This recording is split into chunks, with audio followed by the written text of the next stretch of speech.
ముత్యమంతా పసుపుతో నిన్ను చేసి గౌరమ్మ అని పేరు కొలిచేమో తల్లి.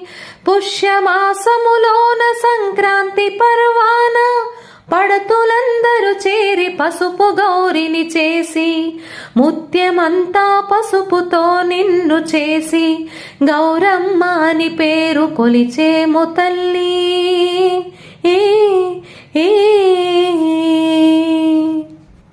లాలి గౌరమ్మని బాల గౌరమ్మని కళ్యాణ గౌరి అని కాంతులు కొలిచేరు.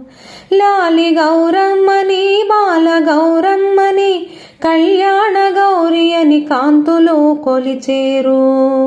చిక్కుడాకులు వేసి చక్కని గౌరిని, చిక్కుడాకులు వేసి చక్కని గౌరిని పసుపు కుంకుమలిచ్చి